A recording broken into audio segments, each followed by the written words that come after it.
Giving through TouchPoint. TouchPoint is the church's new database system and it includes online giving. Please go to the church website at iabc.org. And then once you're here, there are a couple of different options to give online, and we'll explore both of them in this short video. To begin with, if you go to Give, that will take you to the church's giving page. And one of the options is to give online, and then online giving through TouchPoint. Simply click that button.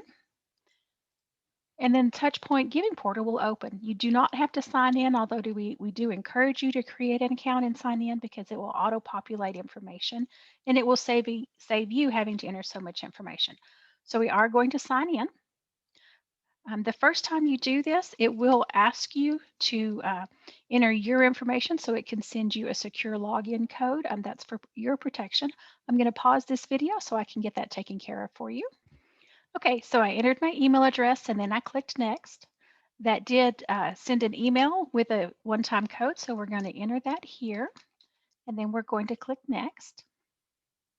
And then once we do that, we are logged in as Apple Spice, our pretend person, and we're in the giving portal. You have a couple of different options here. We can do a reoccurring gift or we can do a one-time gift. Once you're on whichever one you prefer, reoccurring or one time, enter the amount of your gift. And then there are a few different funds that you can give to. It does default to the budget, but you can also give to the building or great investment. We're going to leave it on budget. If you wanted to give to more than one fund, you would simply click Add Gift here, enter the amount for your second gift, and it did pick the next one in the list. And so if we added a third one, the third choice would be the great investment. We're going to leave it here for now. We have gone ahead and entered a payment method, and so that is showing. If we wanted to click a new one, you would simply click Add New. And then the fields will show where you need to enter information. If you can enter either a debit or a credit card or bank account information. Since we are logged in, it did auto-populate the rest of the fields for us. You do have a few choices here. You can save this payment method or you can choose not to by simply unclicking it. If you want to make this your default payment method, you can click it there.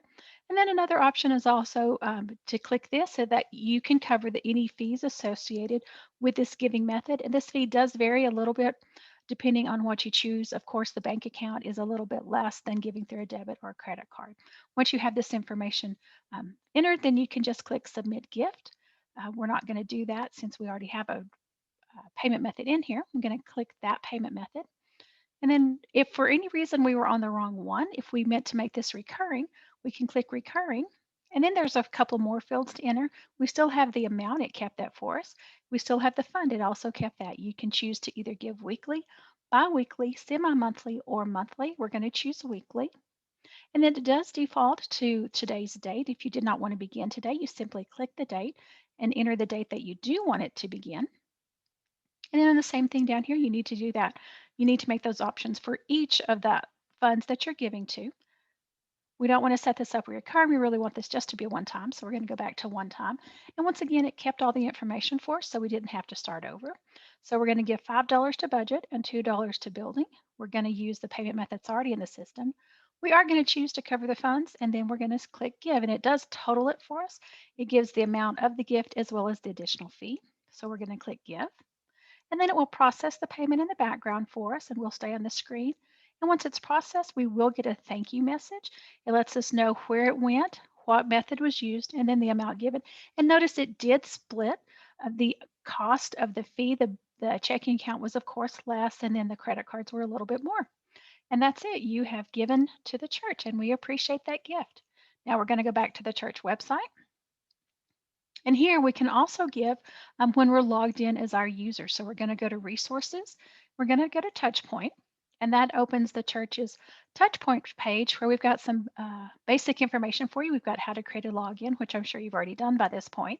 We've got some training videos, and then we've got the contact information for Christy. Don't hesitate to reach out to her if you need any assistance with the system. So we're going to click TouchPoint Access, and that will open the TouchPoint login screen. So we're going to enter a username. And once again, our password that we created in the system earlier. We're going to click Sign In. And then we are signed in to our record in the church database. Again, along the left-hand side is information about us and our family. Across the top is the contact information. And then there's several different tabs here, which we've covered in another video. For this video, we're going to look at giving. In the Giving tab, You can see filters by year. We can do current year, previous year, all years, few different options. We will only have giving in this system back to 2017.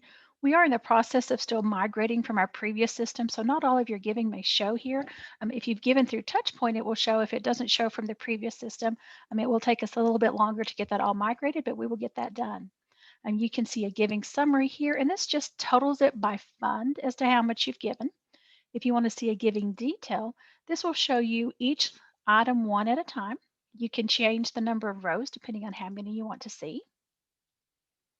And it's that simple. Now you can also give through here. We can make a reoccurring gift or we can make a one-time gift. We're going to click make a one-time gift. And since we're logged in back in the other system, it kept it right here. So we're still logged in as Apple Spice. We can make a one-time gift or a recurring gift. We have the exact same options. We've gone back to the very same place, just two different ways to get to the same place. We're going to go back to the church website, which you can get to by clicking on the church logo at the top. And that's again. Again, thank you for watching our videos. Please check back as we're making more. If you have any questions, don't hesitate to call the church. We'll be glad to assist you. Thank you and have a great day.